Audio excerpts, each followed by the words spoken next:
Elle n'aimait pas la chambre d'Élise. C'était une pièce nue, exiguë et sans personnalité.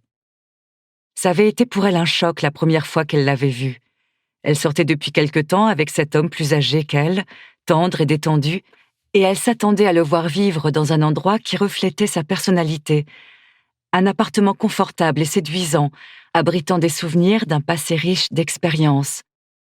Mais on ne se serait jamais douté que l'homme qui habitait là avait été marié, avait fait une guerre, pris du LSD, dirigé l'équipe de rugby de son école. Les murs, d'un blanc froid, étaient décorés de quelques affiches choisies à la hâte. La vaisselle venait de chez des brocanteurs et les casseroles étaient en méchant fer blanc. Aucune inscription sur le recueil de poésie en édition de poche qu'elle voyait sur le rayonnage. Il rangeait ses jeans et ses chandails dans une valise en plastique sous le lit grinçant. Où étaient ses vieux livrets scolaires, les photographies de ses neveux et nièces, son exemplaire soigneusement annoté de l'attrape-cœur, ses canifs souvenirs de la Tour Eiffel et des chutes du Niagara, son saladier en teck que tôt ou tard chacun reçoit de ses parents.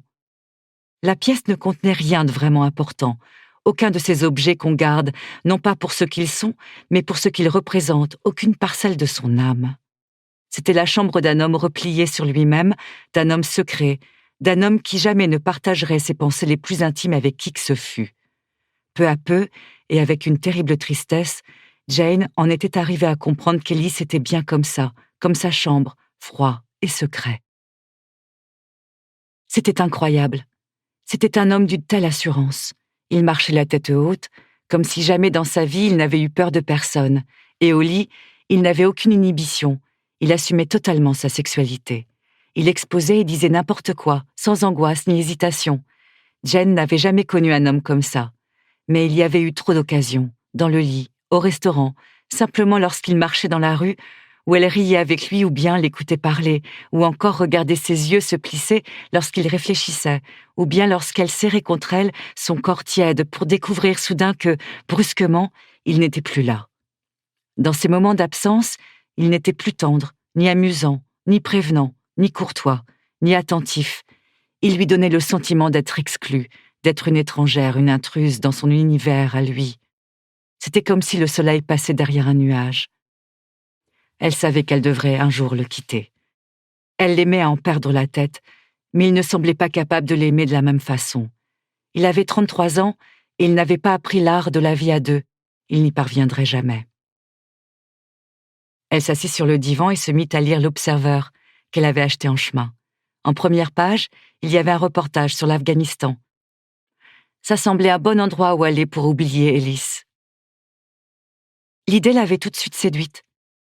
Elle avait beau aimer Paris et avoir un travail assez varié, elle voulait davantage. L'expérience, l'aventure, l'occasion de marquer un point pour la liberté. Elle n'avait pas peur. Et Jean-Pierre assurait que les médecins étaient trop précieux pour être envoyés dans la zone des combats. Il y avait des risques d'être touché par une bombe égarée ou pris dans une embuscade, mais ce n'était probablement pas pire que le danger d'être écrasé par un automobiliste parisien. Elle était extrêmement curieuse de connaître la façon de vivre des résistants afghans. Que mangeaient-ils là-bas ? Avait-elle demandé à Jean-Pierre. Comment s'habillent-ils ? Comment vivent-ils sous la tente ? Ont-ils des toilettes ? Pas de toilettes, pas d'électricité, pas de route, pas de vin, pas de voiture, pas de chauffage central, pas de dentiste, pas de facteur, pas de téléphone, pas de restaurant, pas de publicité, pas de Coca-Cola, pas de bulletin météo, pas de cours de la bourse, pas de décorateur, pas d'assistante sociale, pas de rouge à lèvres, pas de cantate, pas de mode, pas de dîner, pas de taxi, ni de file d'attente aux arrêts de bus. Assez, avait-elle lancé pour l'interrompre. Il pouvait continuer comme ça pendant des heures. Il doit bien y avoir des autobus et des taxis. Pas dans la campagne.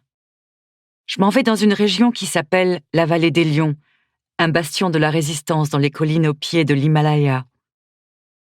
C'était déjà primitif, avant même les bombardements russes. Jane était persuadée qu'elle pourrait vivre heureuse, sans salle de bain, ni rouge à lèvres, ni bulletin météo. Elle le soupçonnait de sous-estimer le danger, même en dehors de la zone des combats, mais au fond, cela ne la décourageait pas. Bien sûr, sa mère serait folle, si elle savait ça.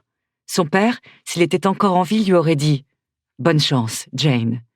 Lui avait compris l'importance de faire quelque chose de valable avec sa vie. Bien qu'il eût été un bon médecin, il n'avait jamais gagné d'argent parce que. partout où il vivait. À Nassau, au Caire, à Singapour et surtout en Rhodésie. Il soignait toujours gratis les pauvres gens si bien qu'ils venaient le consulter en foule et que cela avait toujours chassé les clients payants. Tirée de sa rêverie par un bruit de pas dans l'escalier, elle se rendit compte qu'elle n'avait pas lu plus de quelques lignes de reportage. Elle tourna la tête, l'oreille aux aguets. Cela ne semblait pas être le pas d'Élise, et l'on frappa à la porte.